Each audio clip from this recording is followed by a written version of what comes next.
el tema de las empresas fantasma lo he estado presentando en diversos foros, en el sector público, Auditoría Superior de la Federación, Asociación de Banqueros de México, en charlas privadas con autoridades fiscales.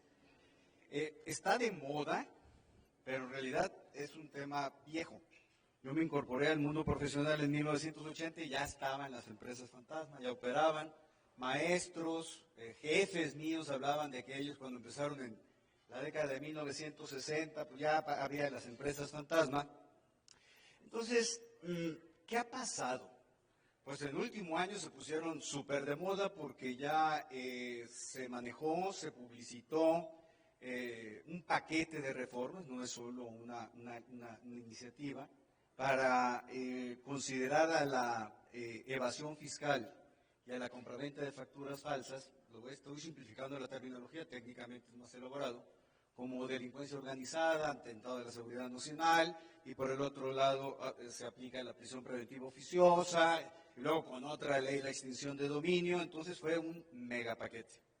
Luego, hace algunos años, yo ya estaba en el Comité de Participación Ciudadana, pues bueno, las empresas fantasma, en un esquema algo extraño, porque se les carga la mano que son idóneas para evadir impuestos, pero se habla poquito, aunque sí de manera muy espectacular, cuando surgen los temas, del desvío de recursos públicos. Y se tiene como emblema a la estafa maestra, 8,000 millones de pesos, que no es una cantidad menor, pero realmente pues, no es la estafa más grande que se tiene con empresas fantasma. Por ahí algún dato que se filtró cuando yo estaba en el Comité de Participación Ciudadana es que una sola empresa facturera había facturado 100,000 millones de pesos al grupo de Pemex. Entonces ya estamos empezando a tomar dimensiones de cuánto representa el daño que se está ocasionando a la hacienda pública. Realmente podemos decir que la gran incursión de las empresas fantasma, incluimos a los factureros como empresas fantasma, a los outsourceros como empresas fantasma, se da en los últimos 12 años probablemente. Vamos a hablar en los últimos 2 sexenios, en donde hubo destacados factureros. Cada sexenio trae su facturero de lujo. Todavía no sabemos cuál es el de esta administración, pero siempre hay uno. Y como dice por ahí un senador, resulta ser que algunos empresarios, con el tema de las facturas, se volvieron delincuentes. Pero lo cierto es que todos los delincuentes, vamos a llamarlos organizados, se volvieron empresarios. Y ahí estamos viendo cómo actúan en diferentes ámbitos. Hay otros que son muy peligrosos. Estoy como el chiste, no sé si lo han oído, de la dicotomía social. Muy ricos, es un chiste cómico. Hay muy destacados, muy poderosos, que operan en el mundo de la delincuencia fuerte, es decir, narcotráfico y tráfico de armas. Ahí están implicados. Pero para efectos de poner en contexto, las empresas fantasma no son empresas, no son fantasma y sus facturas no son falsas. Son CFDI válidas. ¿Por qué no son empresas? Primero porque no crean riqueza, no crean empleo, no hay inversión. No podemos llamar empresa a todas las personas físicas o morales que se dedican a depredar la hacienda pública. Vía ingreso, evasión fiscal, vía egreso, gasto público. No los podemos llamar empresas. Segundo, no son fantasmas. Son empresas reales, constituidas legalmente, por lo general inscritas en el Registro Público de Comercio. Tienen registro federal de contribuyentes. Y aquí tenemos entre fantasmas y fantasmotas. Las fantasmas son las que estamos hablando, que en realidad pues, son empresas reales, que es lo fantasma, pues son los actos, las operaciones que realicen. Esas son simuladas o son inexistentes. Pero hay otras que son fantasmotas y que están bien identificadas en la práctica del SAT, en la práctica notarial. son empresas, son personas morales que no se constituyen ante fedatario público, es decir, notario público en particular, pero que sí tienen registro federal de contribuyentes. Esa es la gran paradoja. Entonces, tienen existencia fiscal y no tienen existencia legal, con lo que esto implica. Las empresas fantasma, y eso lo sabemos muy bien, o fantasmota, lo que tienen usualmente son o prestanombres o identidades robadas. Hoy el tema de la identidad robada, no solo en esto, es un problema nacional. Ahorita Fernando Martínez Coso hablaba de la identidad. Es un problema. El INE podemos hoy afirmar que no es un documento confiable de identificación. Segundo, el pasaporte, ya existen pasaportes falsificados. Ojo, el documento es oficialmente válido, tanto INE como pasaporte. Lo que es falsa es la identidad asentada en esos documentos oficiales. Se dice, bueno, es que si vas tú y plasmas la huella digital, aparece el sujeto, sí, nada más que con una credencial del INE oficial va a aparecer un Luis Pérez de Hacha que no es Luis Pérez de Hacha, con la huella digital de Luis Pérez, bueno, del pseudo Luis Pérez de Hacha, que tampoco es Luis Pérez de Hacha.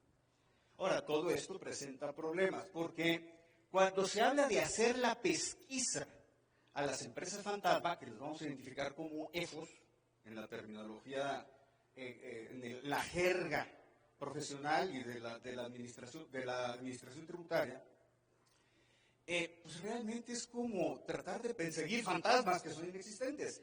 Pero imagínense nada más el grado de osadía que tienen los factureros. Yo ponía como emblema de esa osadía con un facturero peligrosísimo de Jalisco, peligrosísimo, que tuvo la osadía, la intrepidez, la valentía de robar la identidad de quien era en ese momento el jefe del SAT. Y constituyó 84 empresas fantasma. Nada más. Las constituyó ante el notario. Y además, si ustedes hacen un recuento de cómo se llamaban los jefes del SAT, pues no eran un Luis Pérez. Sacamos la cuenta para atrás y vamos a ver, quitando, era hombre, también para hacer un acotamiento del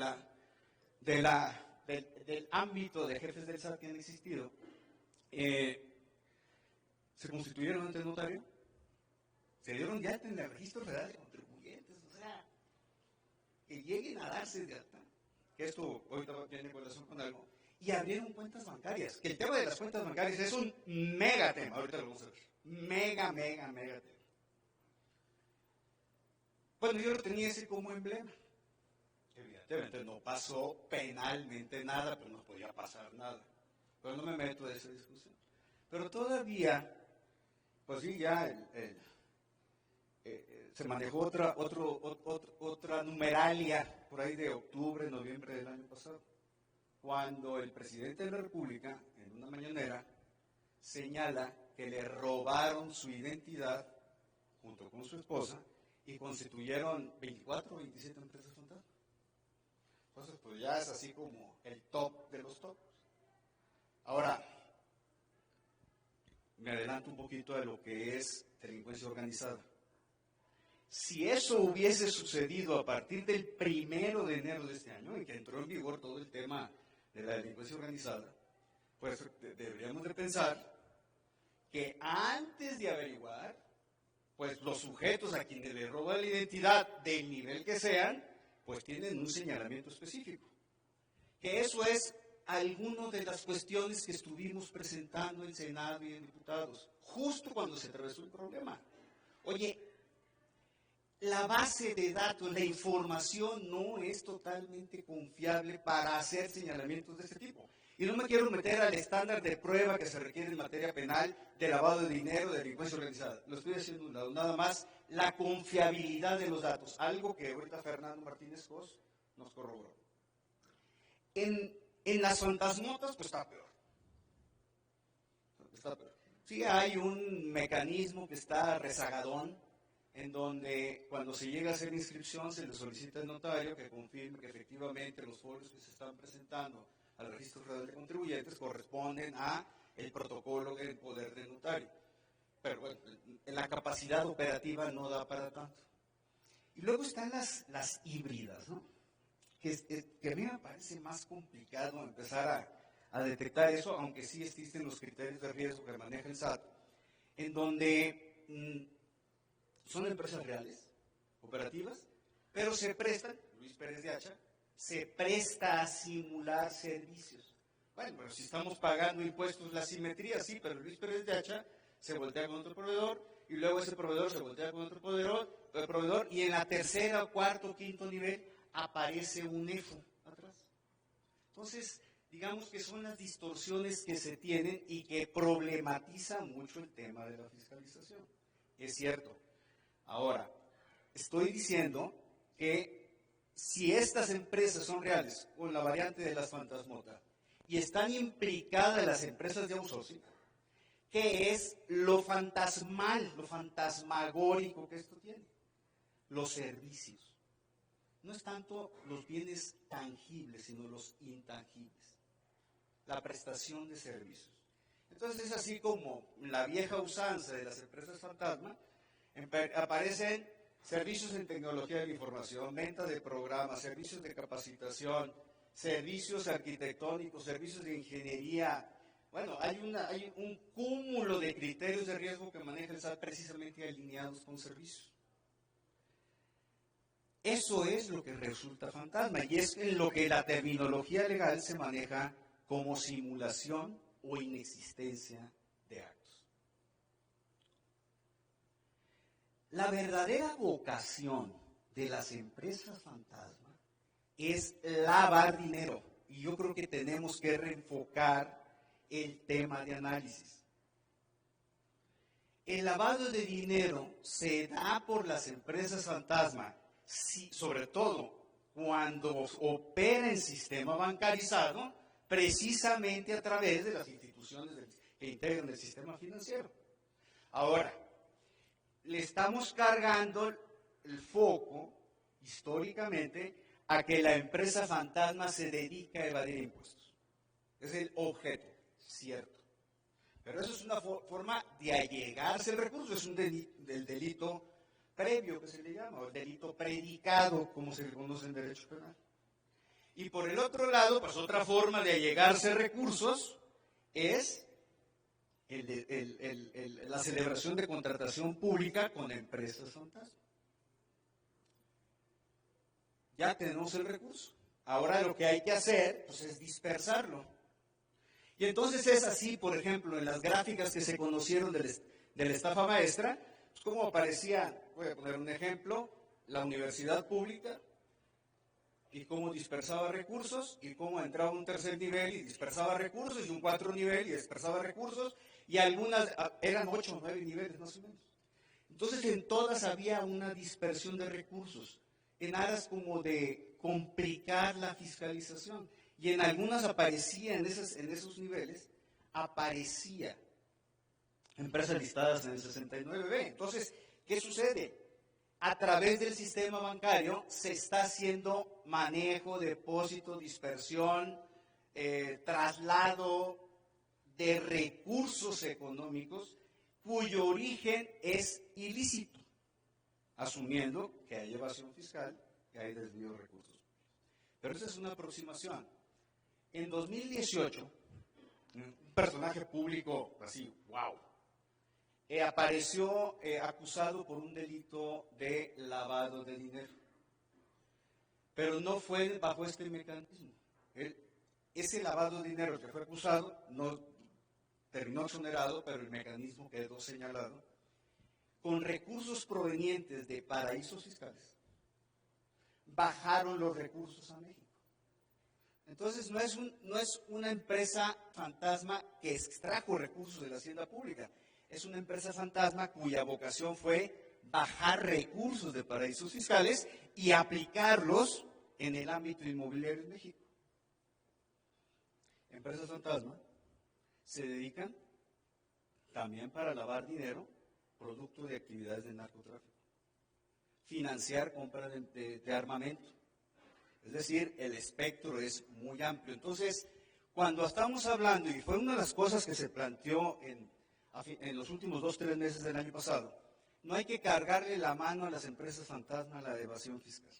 Falta hacer evolucionar esto. ¿Para qué hay que hacerlo evolucionar? Para efectos del CFDI y de las cuentas bancarias, corren a la par, se necesita la constitución legal, ya hablamos. Se necesita la plena identificación, ya hablamos. Que también la plena identificación se da el problema en el sistema bancario. Con los notarios, me regreso un poquito, perdón el brinco para atrás. Con los notarios, hay notarios que están pidiendo doble identificación. Vamos al INE y piden pasaporte. Y si tienen sospechas, piden una tercera identificación, no sé, una cédula profesional. Es decir, ellos tienen que amarrar, y sobre todo porque los notarios son así señalados. Hablan de empresas fantasma, notarios. Oye, que funcionarios del SAT, oye, que ejecutivos bancarios. Notarios primero, son los malditos de esto. No quiere decir que sean inocentes, y además son grupos pequeños, pero ahora sí, muy perniciosos. El RFC. Es cierto que el sistema bancarizado no tiene plena identificación de los cuentavientes o de los titulares de la cuenta a través del RFC. Pero bueno, es un mecanismo que se ha ido abundando y un domicilio real. Sin estos elementos, con todo el cúmulo y toda la potencia que se tiene, no se cumplen satisfactoriamente. Y entonces es donde aparecen los factureros, ergo, outsourceros, manipulando constitución, identificación y el domicilio. Y vamos a detenernos aquí en el tema de la materialidad, que ahorita salió hace un momento en alguno de los temas, y que es el tema. Sí, el 69B, sí, pero eso es una parte, una aproximación que se le está haciendo al asunto. Todo en función de las listas del 69B que entraron en vigor a partir del 1 de enero de 2004, cuando el sistema entró en vigor. Se han publicado casi 10,000 empresas fantasma ya en definitiva, es decir, incluyendo a aquellos que han ganado juicios y excluyendo, a quienes han ganado juicios de nulidad o juicios de amparo. Y el sistema, podemos decir, que ha sido efectivo, trompicado, avalado por tribunales federales, en cierta forma, pero con algunos tropezones muy grandes. Me estoy refiriendo al 69B, ahorita voy a hablar de ellos, los tropezones. Pero fuera de las listas del 69B, pues no sé, hay decenas, centenas de miles de otras empresas fantasma que no están listadas, que no están incluidas en las casi 10,000 empresas fantasma del 69B. Entonces, si, por ejemplo, se me van los datos ahorita, porque además se han manejado con algunas variables entre la jefa del SAT y el procurador fiscal, pero creo que eran 1.2 billones de pesos facturados solo en materia fiscal por las empresas del 69B. 1.2, 1.4, con un perjuicio de 500,000 millones, una cosa así. Pero entonces en esa numeralia no está incluida, porque estamos hablando de evasión fiscal, no está incluida, a mi entender, toda la facturación de empresas fantasma con entes y entidades públicas federales, estatales y municipales. Pero bueno, hay que ver a cuánto asciende ese número, que nadie lo tiene y el SAT no lo quiere dar y el INAI no lo avala que dé, y dudo que el SAT se lo esté dando a la Procuraduría Fiscal de la Federación, además. Es decir, pero esto ya es un cuento especulativo mío, pero pues no se ve claro, ¿no? Entonces, si estamos hablando fuera de las listas del 69B y si esa facturación solo 2014, fines de 2019 era 1.2, 1.4 billones de pesos, 1.4, 2 billones de pesos, 2 billones. sea, estamos hablando de cantidades extraordinarias. Y lo que se está facturando por fuera del 69B. Y antes de 2014, todo lo que se viene arrastrando y lo que se está facturando a entes, entidades públicas, federales, estatales, municipales, congresos, etcétera, poderes judiciales, etcétera, pues esto ya se volvió descomunal. Ciertamente el tema de las empresas fantasmas se tiene que combatir. Somos muchos los profesionistas, son muchos los empresarios que durante 15, 20 años hemos dicho, ahí están, se llaman así, este es su registro federal de contribuyentes, tienen este domicilio fiscal y no se actúa. Entonces, ¿qué sucedió? Pues el monstruo creció.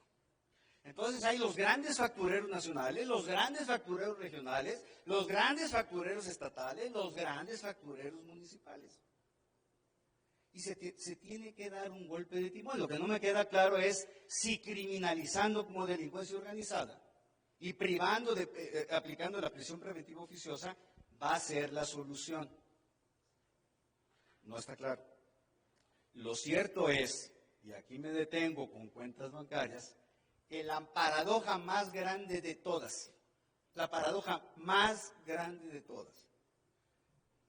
es que las empresas que se publican en el 69B no conlleva en automático por disposición legal la operación de sus cuentas bancarias. Pues está padrísimo, ¿no? Ya traje el dinero de evasión pública, ya traje el dinero de desfalco de recursos públicos, cancelo sello digital, ya no puedes emitirse feliz, pues está bien, me rajo de seguir facturando. Pero el dinero que tengo aquí, pues lo sigo dispersando. Y otro de los señalamientos que se hace, bajo los modelos de riesgo que tiene el sistema bancario, tiene perfectamente identificado las células que tienen los mismos socios, es decir, una empresa publicada en el 69B, el sistema bancario y el SAT también, pero me quiero referir al sistema bancario, tiene identificadas las células, es decir, en estas otras 10 empresas aparecen los mismos accionistas, aparecen los mismos apoderados, o aparecen los mismos autorizados. ¿Qué no va a ser un facturero nunca en su vida? Soltar el dinero. Es decir, va a operar con 300 prestanombres, 100 identidades robadas y ya aparece el presidente y ya aparece el jefe del SAT. Pero el autorizado, el que opera el dinero, es gente del facturero. Mal haría un facturero si da la cara. Mal haría. Digo, para los niveles que traen, no va a dar la cara nunca. Pero el autorizado sí. Entonces, es increíble también que teniendo identificados por nombre, apellido, RFC, a las empresas del 69B, las cuentas no se inmovilicen en automático. Hay bancos que sí lo hacen, ¿eh? Hay bancos que sí lo hacen. Pero tampoco en automático se están inmovilizando las cuentas. Entonces, a mí me da la impresión de que si el propósito de las empresas fantasma es dinero y lavarlo, pues cuando menos hay que pararles el dinero. Hay que pararles el dinero, pero en automático. Esa es una. Esto también tiene algunos contrasentidos.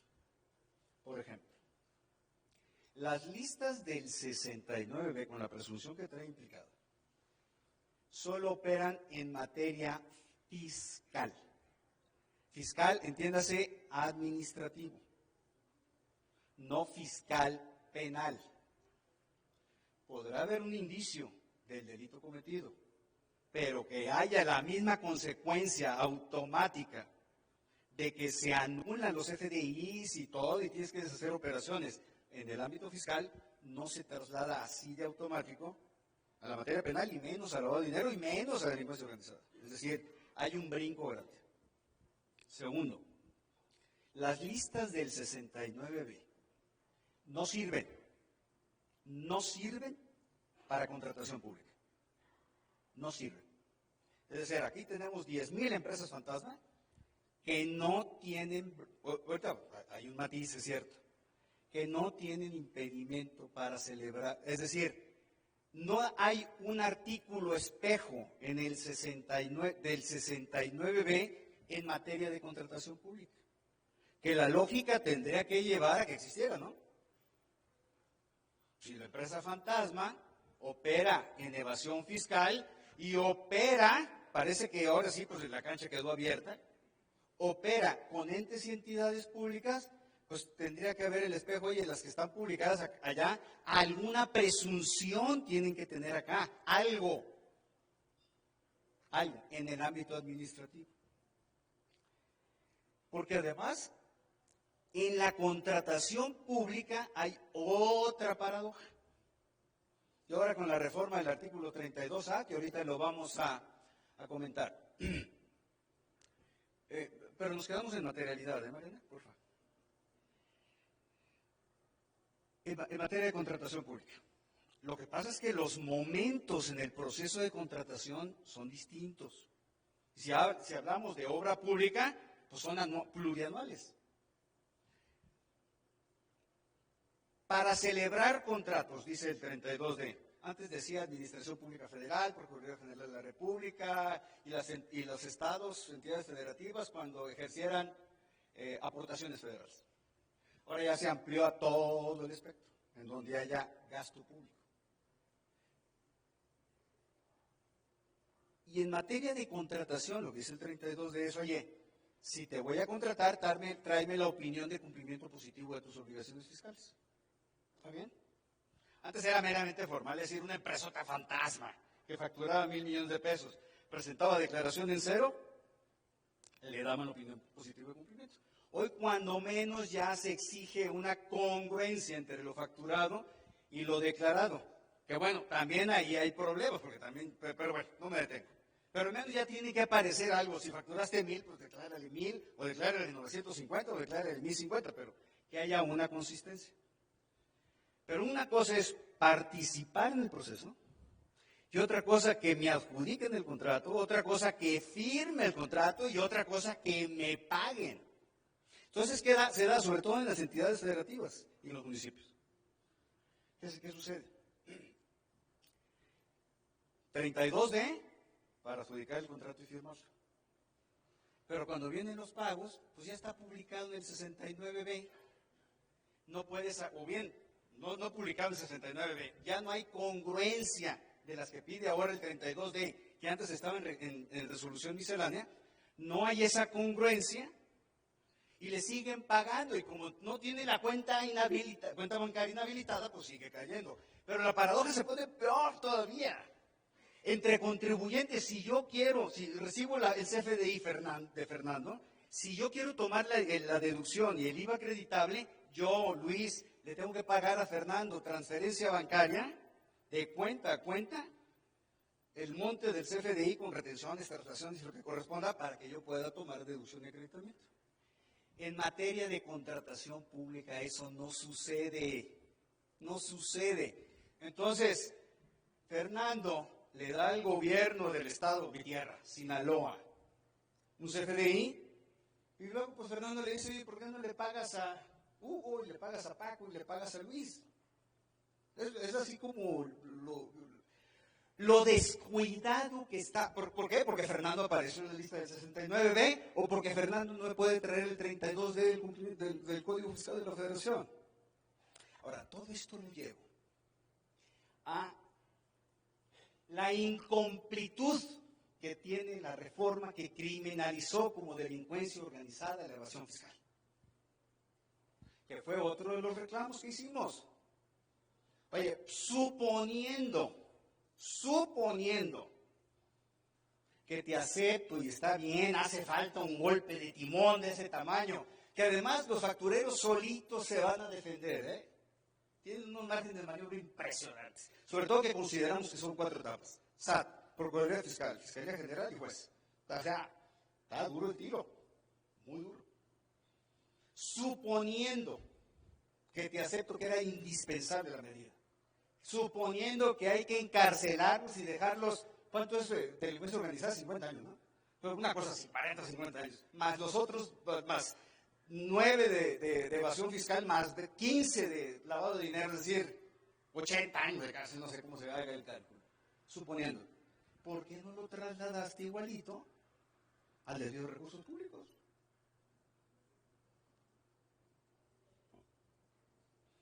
Esa es la única petición. Ahora, eso no corresponde a las autoridades administrativas, corresponde al Congreso. Pero bueno, hay que seguir dando la batalla. Hay que seguir dando la batalla. Acordémonos que las empresas fantasma son la principal causa de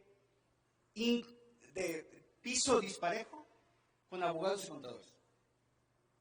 Es decir, llego yo, voy, pues sí, comparezco y expongo en la demanda y llega el facturero y zúcale, ¿no? Una factura de 2, 3 millones de pesos. ¿Qué haces?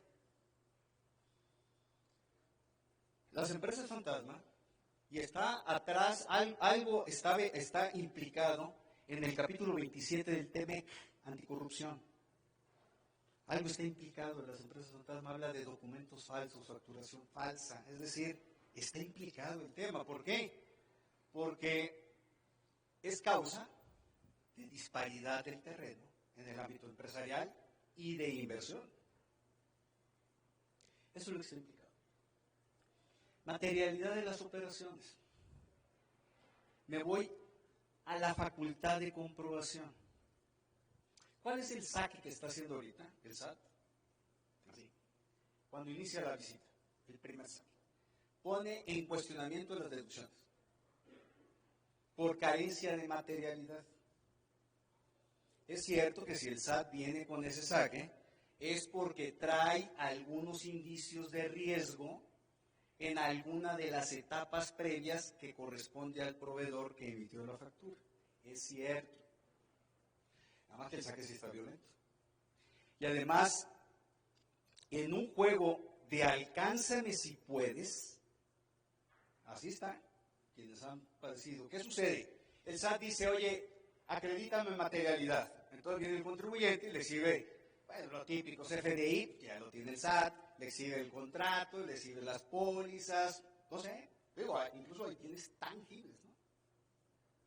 Y luego el SAT regresa y le dice, oye, a ver, dime cómo hiciste la investigación del mercado y por qué contrataste a U y no contrataste a Paco y cuáles fueron las consideraciones y cómo lo conociste. Entonces se volvió un alcánzame si puedes, porque el contribuyente da 1, 2, 3, 4, 5 y el SAT le dice te falta 6, 7, 8, 9, 10. Y el contribuyente va al tribunal, no se diga la sala de nulidad de fondo, va al tribunal y le da 1, 2, 3, 4, 5, que ya le dio más 6, 7, 8, 9, 10, que dijo el SAT que le faltaba, y viene la sala de fondo y le dice, pues además del 1, 2, 3, 4, 5, 6, 7, 8, 9, 10, te falta 11, 12, 13, 14, 15, 16, 17, 18, 19, 20. Por lo tanto, no hay materialidad. No hay materialidad. ¿Qué es lo que falta en esta disposición? Si nos vamos al 69B, y aquí ya me detuve, pero es que es un tema muy amplio. Aquí ya me detuve, pero ¿qué es lo que falta en materialidad? Que es el mismo problema de materialidad conforme al 69B. Un indicio que lleve a una conclusión de falta de materialidad. El 69B trae indicios, tu proveedor no está localizado, o tu proveedor no tiene recursos materiales. Entonces, si no tiene eso, pues hay una presunción de que la operación fue inexistente y que por lo tanto te doy oportunidad de que acredites materialidad. No hay criterios de materialidad. Pero fuera del 69B no se me dice por qué se me está poniendo en suerte la materialidad. Que ciertamente el SAT trae criterios de riesgo, pero a mí de frente no. Porque a veces es cierto que el contribuyente, y en eso hay un gran tema, el contribuyente sabe a veces, y no sabe muchas veces, que su proveedor anda enredado con 69B atrás, ¿eh? No sabe. Lo que les decía ahorita Luis Pérez Yachas, de operaciones reales y operaciones simuladas, pero atrás ya diluye el pago de impuestos, lo anula en segunda, tercera o cuarto nivel con empresas factureras. Entonces, digamos que ese es el tema. Pero aquí hay algunos aspectos de fondo. El 69B está tropezado. Hay una situación de riesgo ya definido por la Suprema Corte de Justicia respecto del 69. En febrero de 2018, y respecto de uno facturero así mega estrella, más bien lavador de dinero, mega estrella, lo que dijo la Corte es que la lista del 69, no, iba a declarar inconstitucional el 69 de la Corte. Y terminó no declarándola porque se fue por un tema de interpretación y dijo, oye, es que no se está dando garantía de audiencia suficiente, plena, a los CEFROS. Entonces así salió, se concedió el amparo. Pero en el fondo, lo que dijo la Corte, en el fondo, que no lo dijo muy completo, pero sí está planteado, planteado. Y aquí me voy a meter un poquito en cuestiones técnicas. Lo que dijo la Corte es que para la emisión de las listas del 69B se tiene que ejercer una facultad de comprobación del 42, visita domiciliaria, revisión de gabinete, o lo que quiera. Porque ¿cómo lo maneja el SAT? El SAT lo maneja como facultad de gestión sujeta a actuaciones administrativas subsecuentes. Es decir, ¿cuál es la facultad de gestión? Pues con las bases de datos que nos platica Fernando, dice, oye, en este universo pues puedo agarrar 100, hay más, pero por capacidades instaladas, agarro 100. Y sobre esas 100 pues ya voy, verifico domicilio, hay algunos trámites, pero no son facultades de comprobación del 42, referidos a visitas domiciliarias, revisiones de gabinete. Eso fue lo que dijo la Corte. Entonces, todas las listas del 69B están en suerte, está en suerte su constitucionalidad. Y la votación salió 5-0 en primera sala, 5-0. O sea, nada de que, bueno, ahora con la nueva integración puede que varíen los números, pero no va a variar estructuralmente. Ahora, esto, como lo hemos platicado con algunas autoridades, pues repercute a la parte penal. En aquellos casos, conforme el 113 bis, etcétera, en donde se hagan acusaciones pues ya por cualquier acusación penal, defraudación fiscal, 113 bis por la compra-venta de facturas falsas o delincuencia organizada, lavado de dinero, es decir, como tal, a prueba de las listas, en cuanto a presunción, es endeble. Este es uno. Y hay otro punto flaco que se está teniendo en todo esto. La primera sala declaró inconstitucional el artículo 142 de la Ley de Instituciones de Crédito, que establece que la información que requieran jueces, autoridades administrativas, Auditoría Superior de la Federación, Autoridad Fiscal, Procuradurías Estatales, Fiscalía General de la República, toda la información que se requiera se tiene que hacer por conducto de la Comisión Nacional Bancaria de Valores. La Corte declaró inconstitucional ese artículo, porque dijo, para un tema penal, eso sí, penal, lo que la Corte dijo fue que se requiere orden de un juez de control. Ahora, se crearon jueces de control en el Consejo de la Judicatura Federal ad hoc para los temas penales. No estoy seguro que todas las entidades, otros entes y entidades, traigan esto visto, pero al menos, por ejemplo, la Auditoría Superior de la Federación sí traen visto que si se declaró inconstitucional el artículo respecto de la Fiscalía General de la República, una Fiscalía Estatal de Guerrero, y estuvo a punto de declararse respecto de la Fiscalía General de la República, el criterio es que no puede haber una invasión conforme el texto constitucional, no puede haber una invasión a la privacidad de las personas, sus cuentas bancarias, si no es mediante orden judicial debidamente justificado.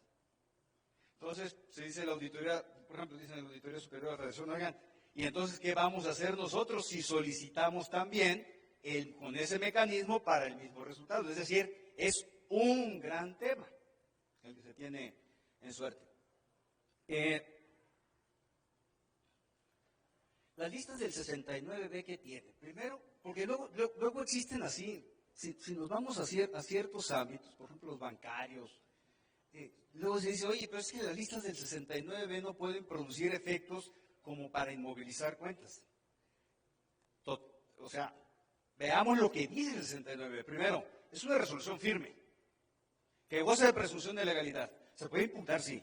Invalida todos los CFDIs con efectos retrospectivos, No es unos CFDIs, es todos los FDIs del contribuyente. Los efectos son retroactivos. Vamos a llamarle retrospectivos, porque la Corte no dijo que eran, dijo que ya la segunda sala dijo que no eran retroactivos, solo para efectos fiscales. Pero entonces nos vamos a contratación pública.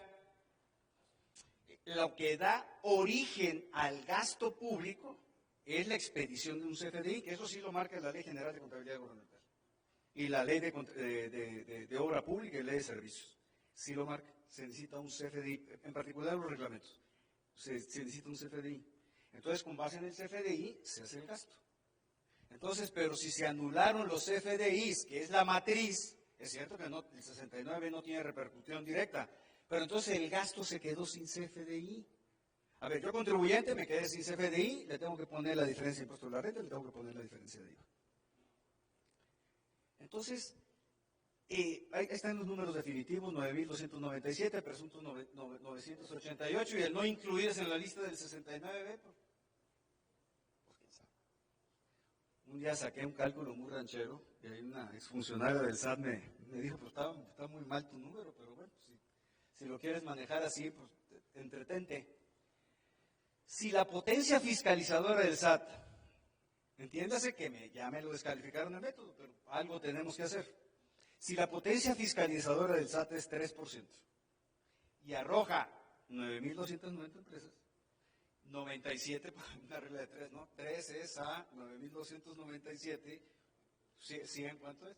Digo, no es así, pues, pero divierte el número, da como 300.000, una cosa así, empresas fantasma. Esto es en realidad en donde está centrada gran parte del problema. Son cárteles, es decir, que haya un señalamiento de delincuencia organizada a nivel legal, pues está bien, pero la delincuencia organizada ya existe desde antes de la reforma, ya existe. Mientras sean 3 o más con carácter permanente, en ánimo delictivo, lavar dinero, ¿no? Pues ahí están. Ahora, hay abogados, hay contadores, los menos, pero los hay. Hay notarios, hay financieros, están personajes del narcotráfico, prestanombres, que saben o no que son prestanombres, identidades robadas, ejecutivos de bancarios, y lo que siempre le hemos dicho. Y ahora salieron con lo del presidente López Obrador y su esposa.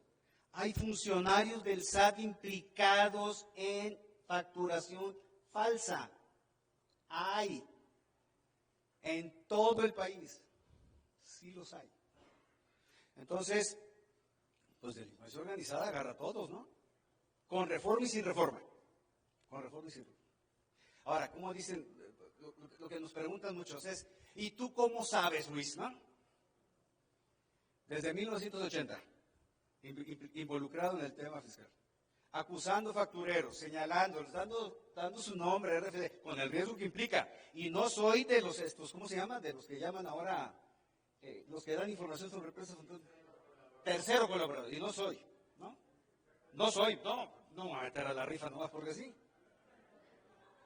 Es decir, o sea, ¿cómo les diré? Miren, uno de los grandes, pues así, el estrella de las estrellas, fue al despacho, que si lo ayudábamos, ¿no? ¿Cómo no saber, pues, no? Y luego, pues, confiesan delitos, confiesan, ¿cómo se llama? No va a dar nombres, ¿no? Confiesan delitos, confiesan asociados dentro y fuera de la administración pública, dentro y fuera del SAT, dentro y fuera de la Unidad de Inteligencia Financiera, dentro y fuera de la PGR, es decir, cuando yo digo, oye, a ese lo van a encarcelar, no veo manera cómo lo van a hacer, por la red de complicidades tan poderosa que tiene. Complicidad. Esto pues llevó a una reforma penal y una reforma fiscal este año. Una reforma penal que viene articulada en diferentes etapas, pero al final de cuentas podemos considerar que toda la bomba se dejó caer a partir del 1 de enero de este año. Y una reforma fiscal que ya se ha mencionado mucho, y ya para cerrar me voy a referir básicamente a la reforma penal, que ustedes lo han escuchado. 1, el delito de defraudación fiscal. 2, que se comete con las facturas falsas, por supuesto. Tanto el EFO como el EDO, es decir, el que emite como el que recibe. 2, el tipo penal específico del artículo 113 bis, que trae una penalidad de 2 a 9 años de prisión. En el de defraudación fiscal es de 3 a 9 años de prisión con agravantes que puede ser el doble en ciertos supuestos, por ejemplo, documentación falsa. 113 bis. El tipo penal del 113 bis como que no es totalmente satisfactorio para los propósitos penales, porque habla de venta de facturas y de compra de facturas. Los FDIs no se compran y no se venden, se expiden y se reciben. Es un delito de conducta. Y luego se dice abajo, se va a entender que comete el lavado de dinero, cuando un delito de conducta, no un delito de resultado, pero yo no estoy enredando, ¿no? Pero el delito de conducta es porque compras y vendes. Y el delito de resultado es porque tuviste una defraudación fiscal. Ahora, no solo está la compra-venta de facturas que entendemos del 69B, ojo, no solo está esa. Están también todas las otras operaciones que carecen de materialidad, fuera del 69B, lo que les platicaba un momento. La alcanzan si puede, se pone en suerte la deducción, se pone en suerte el acreditamiento en el primer saque del SAT y ya tenemos un problema. ¿Qué está sucediendo en la práctica? Probablemente ustedes lo tienen ya detectado. Que el auditor de Ensenada, por poner un ejemplo, es real. El auditor de Ensenada, nivel 3, amenaza al contribuyente de que lo va a perseguir por delincuencia organizada. No es el único caso, hay más. Pues, ¿qué pasa del otro lado? Con materialidad de por medio, con un poquito de culpa que pueda tener el contribuyente, en situación actual es difícil decir, oye, no estoy enredado con el tema de facturas, ¿eh? Es difícil, que no quiere decir que todos, pero un pecadillo venial si traemos todo. Como decía por allá la mamá de Maquillo Cloutier, ¿no? No hay quien aguante las 3 H's. Honesto sí, honesto también. Pero honesto, lo que se dice honesto, ay, sí, quién sabe. Doña Cristina, un personaje que me tocó conocer allá en mis tiempos de Culichi, lavado de dinero, la vocación natural de las empresas fantasma, delincuencia organizada, con reforma o sin reforma hay delincuencia organizada, lo que pasa es que hoy pues ya le apretaron fuertísimo. Hay que ver también cómo se va a aplicar esto. Atentado a seguridad nacional, esto está más enfocado a prisión preventiva oficiosa, que en los dos casos es, ahora nos vamos a defender por 69B, o fuera del 69B por materialidad, estando en la casa. Y no solo porque hay delincuencia organizada, por evasión fiscal, porque constituye un atentado a la seguridad nacional. Y la extinción de dominio, que es otra ley. Sí logró intimidar esta reforma a los contribuyentes, nos consta. Sí logró. Hubo movimientos en los despachos que fueron a consultar, oye, primero, ¿cómo componemos hacia atrás? Pues sí está en chino, para quienes de veras se hicieron de facturas falsas, está en chino. Pues el problema que tienen quienes tercerizaron el servicio a través de outsourcing en simulación, les digo que es simulación, es una empresa fantasma, en simulación de prestación de servicios independientes, cuando en realidad lo que estaban encubriendo era prestación de servicios subordinados. Está muy duro arreglarlo por atrás. Muy complicado. Ahora, lo que no queda claro es la visión que se trae de política criminal, de política penal en materia fiscal. Porque la embestida del Procurador Fiscal de la Federación y de la entonces jefa de SAT fue muy efectiva.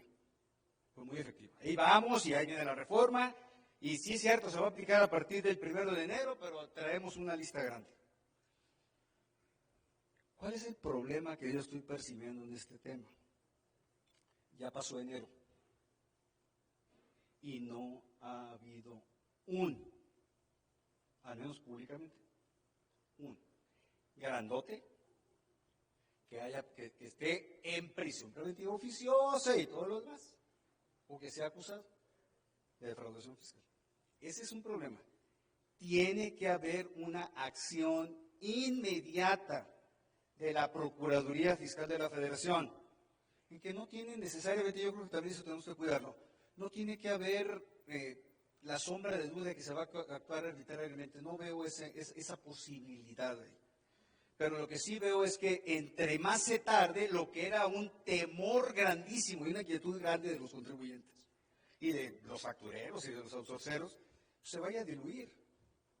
Entonces vaya a quedar con actos de balandronada de los factureros y los outsourceros, pero no les pasó nada. Y está bien que paguen 2,000 millones de pesos, está muy bien. Ahora, tampoco han pedido la disculpa pública que se ofreció. Entonces, está muy bien. Pero el derecho penal no es para cobrar. El derecho penal es para sancionar, reprimir conductas reprobables. Y si no hay un manotazo de ese tamaño, esta reforma penal pues va a quedar muy diluida. Ahora, el SAT podrá tener sus casos, la Procuraduría Fiscal podrá tener sus casos, pero falta la Fiscalía General y falta la Judicatura con todos los temas que están implicados, que ahorita hablaba de pruebas, que es un problemón, porque es las únicas pruebas que se recaban pues son las de lavado de dinero. ¿Dónde están? Pues en el sistema bancario. Esa es uno. Y la otra, con el tema de las listas del 69B, que va a emerger naturalmente tarde que temprano. Cierro con 2 comentarios rápidos, ya se vio el tema. Bueno, estos son los artículos donde todo esto lo van a recibir, todas las presentaciones lo van a recibir por correo electrónico.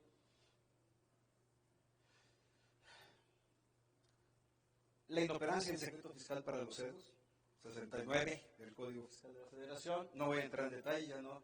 Los terceros colaboradores, miren, ¿quién va a poner en riesgo el pellejo por una lotería? Primero. Y yo que estuve en el Comité de Participación Ciudadana, también están las denuncias anónimas, totalmente inoperantes, por 2 cosas gigantescas. Uno, se tiene severas dudas de la reserva de la información del denunciante. Es cierto, hay que cumplir el secreto fiscal, pero con este cruce de intereses de cientos de miles de millones de pesos, a ver quién. Y segundo, no se confía en el sistema. Es decir, sí, voy a la lotería, sí, pongo en riesgo el pellejo, sí, para que no pase nada.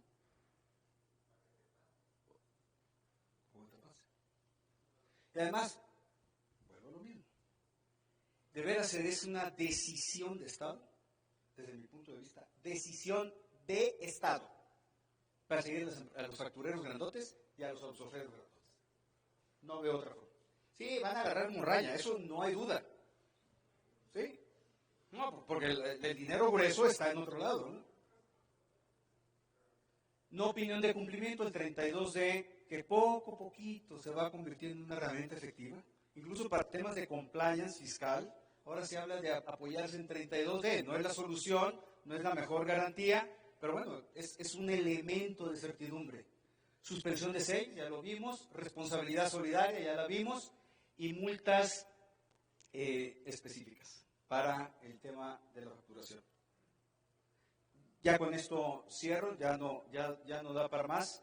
El tema de las empresas fantasmas va a seguir siendo el gran tema. Yo creo que todavía hay un potencial recaudatorio importante en esa materia. Sí, de la intensidad que se vivió profesionalmente en noviembre, diciembre, con la inquietud que surgió entre los contribuyentes que habían recibido CFDIs de características dudosas, todavía hay inquietud, pero como que empiezo a percibir que se está diluyendo ese inquietud. Probablemente sí lo que falta es un fogonazo, una actuación decidida, bien publicitada, cumpliendo los requisitos de presunción de inocencia, no hacer casos de flagrante escasez, en todos sus montajes, anulen los procedimientos. Pero yo creo que si lo vemos en términos de finanzas públicas, las empresas fantasma y los outsourceros destruyeron la hacienda pública. la destruyen. Una de las consideraciones que se menciona frecuentemente con las autoridades es, oye, está bien que los persigas y está bien que te vayas con ellos, pero no se vayan a cometer actos de injusticia. Los actos de injusticia yo los estoy viendo desde el lado del acreditamiento de la materialidad. No hay forma hoy por hoy de acreditar materialidad. Y hago un comentario rápido, que surgió la pregunta. La fecha cierta en los documentos. La fecha cierta. La jurisprudencia de la Corte, que es de la segunda sala de principios de diciembre del año pasado, fue lapidaria. Te lo veo como litigante. Fue lapidaria. Si no hay fecha cierta, dice la tesis y la ejecutoria, si no hay fecha cierta en el documento es inidóneo, es no idóneo para acreditar materialidad. Palabras más, palabras menos. ¿Qué dice? Si no tiene fecha cierta, carece de valor probatorio. Y para que tenga fecha cierta se requieren tres cosas. Uno, que sea emitido el documento, que esté certificado por notario público. Por fedatario público. Dos, que el emisor o los signantes del documento, o el emisor del documento privado, haya muerto. La fecha cierta es la muerte. Y el tercero, fedatario, que esté en un registro público. Esta tesis se puso de moda, bueno, este concepto de fecha cierta se puso de moda, pero viene del derecho civil, es decir, ya tiene varios lustros discutiéndose en derecho civil. Y tiene su origen en el artículo 2038 del Código Fiscal de la Federación. Ahora, la Corte lo que dijo es solo esos tres medios. El artículo 2038 establece una cuarta condición que no está señalado en la jurisprudencia, que es que se encuentre depositado o inscrito ante una autoridad competente. La discusión que se dio a lustros era quién es autoridad competente en forma tal que si yo hago el depósito del documento ahí, se entiende con fecha cierta, ¿no? Esa era la discusión. Aquí en la jurisprudencia está excluido ese supuesto, pero sí está en el artículo 2038. Pero entonces surgen supuestos que no están contemplados en ese artículo. Por ejemplo, comunicaciones electrónicas. Es decir, hay certidumbre en las fechas de comunicaciones electrónicas entre los participantes. Me quiero referir específicamente a mails. O bien, la emisión de documentos digitales, cumpliendo los requisitos de la NOM 151. Es decir, eso los vamos a incluir en un esquema de fecha cierta para efectos de acreditar materialidad. Bueno, esas son las canchas en las que se está incursionando el litigio, y una de ellas, bueno, se dice es que la jurisprudencia no puede ser aplicada de manera retroactiva. Gran tema, discutible, no es así frontal. Sí, no se va a aplicar la jurisprudencia de manera retroactiva. Segundo, si de por sí estoy en el juego de 1, 2, 3, 4, 5, 6, 7, 8, 9, 10, 11, 12, 13, 14, 15, 16, 17, 18, 19, 20, y además le están cargando que los documentos que estoy exhibiendo, como son privados, ¿no?, y carecen de fecha cierta, no son idóneos, pues sí tenemos un problema. Por eso, también, yo creo que una lucha que no se tiene que abandonar es que se tase, es decir, que se liste, que se establezcan las condiciones a nivel legal, no reglas generales, porque se emiten reglas generales, se tase a nivel legal cuáles son documentos idóneos. No que se diga la factura, no que se diga la ficha, la póliza, no. ¿Cuáles son documentos idóneos para acreditar materialidad en las operaciones? Todos estos son los temas vigentes que hoy estamos afrontando en la realidad cotidiana en lo que son las empresas fantasma. No consideramos, insisto, que son empresas fantasmas solo desde el 69.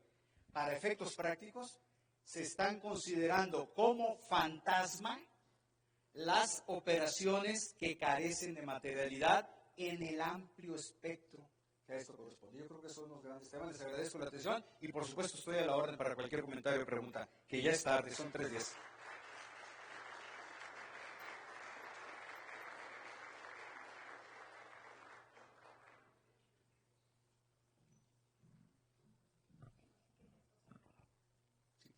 Sí, ¿Alguien tiene una o dos preguntas? Creo que nos podemos dar tantito margen.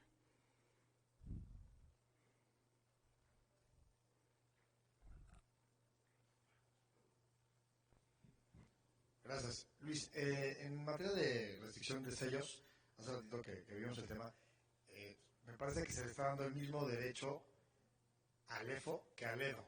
No sé qué opinas al respecto. Me refiero a que al EFO le van a restringir temporalmente el sello. Al EFO definitivo. Yo creo que ahí no tiene sentido que al EFO le estén dando lo que dure el procedimiento de aclaración, 30, 35 días, para que siga facturando. O sea, yo veo como que hay un desequilibrio en el trato que se le está dando al EDO y al EFO. Y si coincides en que el EDO, bajo este nueva regulación que hay ahora, pues si no se acercó en los 30 días, ahorita la única alternativa que va a tener, una vez que se le restrinja temporalmente el sello, será pagar, nada más. ¿No? Algunos dicen, no, es que sí va a tener la oportunidad de acercarse a acreditar. Bueno, el tema del acreditamiento, demostrar que no te ubiques en los supuestos de cancelación o suspensión, pues sí se traducen a veces en semanas, ¿no? Esa es la realidad que tenemos. Entonces, esperar y decir, oye, me voy a defender ex post a una suspensión, una restricción del sello, una cancelación, pues tiene problemas que... Si te quedas sin sello, te quedas sin CFDI, te moriste, ¿no? Por la inhibición. Sí, la jurisprudencia dice que no hay suspensión, entonces te vas a pelear un año sin sello. Sí. Ahora, sí hay un trato inequitativo, pero eso manda la señal clara de que todo el esfuerzo en materia de fiscalización y represión de conductas a través de facturas falsas, bueno, llámame facturas falsas, a través de operaciones simuladas, es contra EDOS, no tanto contra EFOS, ¿no? Sí. ¿Alguien más? Hola, buenas tardes. Luis, ¿tú qué opinas en relación con este tema de la materia de las operaciones y tomando en cuenta que, pues en efecto, nos encontramos en este momento con un SAT que en ejercicio de facultades de comprobación, pues revisa con esos ojos de simulación de operaciones? Y en el momento en el que ejerce facultades de comprobación y si no tiene un fundamento o un motivo para rechazar una determinada deducción o para tomar como un ingreso no acumulable algún depósito bancario, etcétera, pues ya utilizó o ya está utilizando como práctica, es decir, pues no me acreditaste en la materia de las operaciones, ¿no? Entonces lo hace de forma muy genérica y en ese momento nos pone en un dilema a todos los contribuyentes y a los asesores. ¿Tú consideras que debería de existir alguna definición que acote esta definición de materialidad de las operaciones? Porque realmente lo encontramos en un 69B, pero habla de inexistencia de las operaciones y eso eventualmente dice, no me acreditas la materia de las operaciones. ¿Consideras necesario que exista alguna definición? No, yo creo que incluso estoy en contra de que se haga ese ejercicio porque nos va a encajonar. Cuando en realidad la regla general es que la deducción es procedente a menos que tu autoridad me acredites la inexistencia de la operación. Ojo, si estamos en 69B opera una presunción de inexistencia, cumpliéndose las condiciones. Fuera de 69B no hay esa presunción de inexistencia. Por lo tanto, nos tenemos que ir a la regla general. Dame un criterio. Por ejemplo, no estoy de acuerdo, pero voy a poner un criterio que tendría que ser operativo solo en facultades de comprobación. Solo operativo. Oye, es que veo de mis bases de datos que tu proveedor no declaró el ingreso, que no enteró el impuesto correspondiente, no pagó el impuesto correspondiente y no enteró el IVA. Entonces vengo y te pongo bajo sospecha a ti. No lo estoy aceptando, porque no me pueden encargar lo que otros no hicieron. Pero cuando menos que haya un indicio, un criterio, yo creo que eso es lo que tenemos que tener. Oye, que en facultades de comprobación me digan, porque el SAT tiene la información, oye, este contribuyente, tu proveedor, tiene estas características. Vamos a decir, se parecen a las del 69B, primer párrafo. Por lo tanto, vengo a cuestionarte la materialidad de tu operación. Acredítame. Y ya estando en ese supuesto con un indicio previo, yo creo que se necesita indicio, no definición de materialidad. No definición de materialidad. Y ahorita te voy a poner un ejemplo. Entonces me volteo y te digo, oye, tus documentos idóneos para acreditar materialidad tienen que tener estas características. No tienen que ser 1, 2, 3, 4, 5, porque entonces me van a dejar fuera 6, 7, 8, 9, 10 y todos los documentos que tengo para acreditar materialidad. Fíjate nada más la paradoja. Aquí formamos un chat grupal de WhatsApp, ¿no? Abogados, contadores, empresarios, etcétera. Formamos el grupo. Y decimos, oigan, pues vamos a hacer un negocio y todos. Y, sí, hay que hacer y que vender y sí, bueno, ya. Celebramos un acto, todos facturamos entre nosotros, todos pagamos entre nosotros, todos presentamos nuestras declaraciones informativas que procede, todos enteramos el IVA, todos enteramos retenciones cuando procediesen. Oye, la simetría fiscal está cubierta aquí. Y si el SAT nos llega a cada uno de nosotros, nos va a tumbar la deducción a todos, bajo criterio de materialidad. ¿Por qué me vas a poner un criterio de materialidad definido cuando están pagados los impuestos? Por ejemplo. Entonces, si nos vamos a juicio de nulidad de fondo, en nulidad especial, el cumplimiento de requisitos, que no cabe bien, pero bueno, es el 58-27, inciso 4.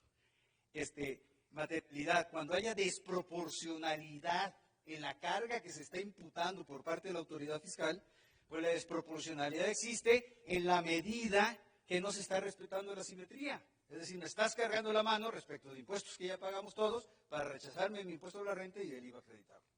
Yo creo que esos son los temas. Yo he escuchado varias veces esta propuesta. No, es que hay que poner que son los documentos 1 al 10. Estamos reconociendo que sin una causa válida, el SAT siempre nos esté poniendo en suerte las deducciones y el agregamiento de impuestos. Por eso me opongo. Sí, la última pregunta. Luis Manuel, ¿cuál crees que sea el futuro de la Prodecon ante estos temas y ante la cuarta transformación? ¿Quedará en estado de coma o se reactivará? Yo creo que la historia de Prodecon fue muy brillante, que ha sido muy brillante, y mi esperanza es que ya cuando existe el nombramiento, que ahora que circuló las tareas legislativas que se plantean por el partido dominante en el Congreso, tareas legislativas, están los nombramientos, el nombramiento de Prodecon, ¿no? Yo creo que tendríamos que tener confianza en que Prodecon va a subsistir y va a seguir haciendo el mismo trabajo, porque en estos temas de materialidad jugó un rol muy importante Prodecon, en el 1 a 1, ¿no? Ya en contribuyentes específicos. Digo, hubo casos muy célebres que se comentaban y se supieron, por ejemplo, de grandes contribuyentes que se les ponía en suerte bajo criterio de materialidad todo el costo, ¿no? Imagínate. Ya, bueno, los servicios, pues todavía puedes decir, oye, pues andabas haciendo fintas con prestaciones de servicios de capacitación y todos esos, ¿no? Pero en costo, ¿no? Imagínate, o sea, servicios de ingeniería, pues está bien, sí, pero es que si ustedes ven, por ejemplo, hay casos, ¿no? En materia de construcción. A ver, dame los planos de construcción, el diseño arquitectónico, dame los cálculos de ingeniería. Es decir, empiezan a pedir documentos. Ah, bueno, pues sí están aquí, pero no me demuestras que corresponde a esto, ¿no? Entonces, pues es un poco imposible. Es un poco imposible de satisfacer. El problema es económico, ciertamente. Por supuesto que es económico. Oye, es que sí, te vas a defender en tribunales y vas a ganar, sí, pero con una contingencia del tamaño del demonio. Y luego, si le ponemos un aderezo ahí penal, pues como que sí logra intimidar, ¿no? Y sobre todo que no hay, por eso se habla tanto del compliance fiscal, no hay una receta mágica. Hoy por hoy, hay muchos temas. En tema de materialidad, nadie trae la receta mágica. La receta del general, ¿cómo se llama? Del general Sanders, del pollo crujipollo, nadie la trae. No, pues, o sea, no hay. Entonces, pues hay que irla construyendo. ¿Y qué dicen los contribuyentes? Ya voy, Denis, ¿eh? ¿Qué dicen los contribuyentes? Oye, a ver, pues primero dime de aquí para adelante qué vamos a hacer. Oye, ¿y para atrás? No, porque aquí para adelante, pues luego los abogados somos bien ingeniosos. No, pues protocoliza todo ante notario, ¿no? Ah, sí. Quiero ver esas grandes tiendas departamentales, ¿no? De autoservicio, protocolizando todo en todo el país. Por poner un ejemplo. Bueno, pero de aquí para adelante, los abogados agudos, así, está fácil, ¿no? ¿Está bien? Aceptemos que sí. ¿Y para atrás? Para atrás, 5 años. Bueno, un poquito más, porque el plazo de caducidad pues, se extiende hasta marzo, ¿no? Entonces son 5 años, 3 meses, no. 6 años, 3 meses, desde el 1 de enero de X años, no me sale la cuenta, será 2013, en donde tú tienes que reconstruir materialidad plena para que no te quedes descubierto. Y yo creo que ahí el trabajo que hizo Prodecon sí fue muy significativo. Nada más que ahora tenemos el otro problema de fecha cierta. ¿Qué hacemos con una jurisprudencia de la Corte que de entrada podemos anticipar, Fernando? Es que Fernando tiene sus dudas, que la van a aplicar a rajatabla. Y para que el asunto vuelva a llegar a la Suprema Corte, le va a colgar, le va a roncar, como se dice. Sí, le va a colgar. Entonces, en este largo camino, pues sí, la experiencia en tribunales va a ser muy intensa. Estoy hablando en tribunales administrativos. Falta ver la parte en tribunales penales, cómo se refleja, ¿no? Oigan, pues muchas gracias, de veras, ya nos extendimos. Muy contento de estar aquí con ustedes y ojalá nos veamos pronto. ¿Cuál amparo, perdón?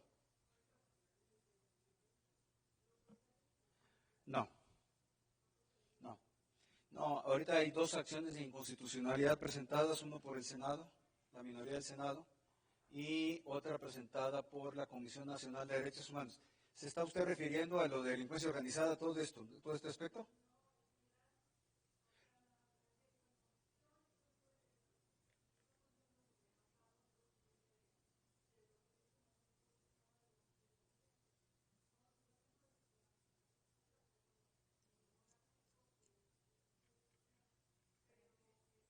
Pues que...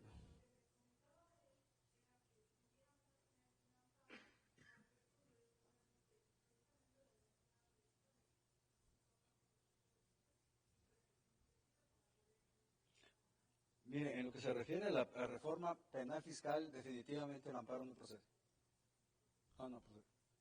Entonces tenemos que estar a las resultas de lo que fueron las 2 acciones de inconstitucionalidad, a ver cómo sale la votación, pero para anular la reforma penal fiscal se requiere el voto al menos de 8 ministros. Es una votación calificada muy alta. Y si saliese, por ejemplo, aprobada por 6 ministros, no se invalida la ley penal fiscal que se conoce, pero bueno, al menos en amparo se va a tener el precedente de que hubo 6 ministros que votaron a favor y se puede construir algo.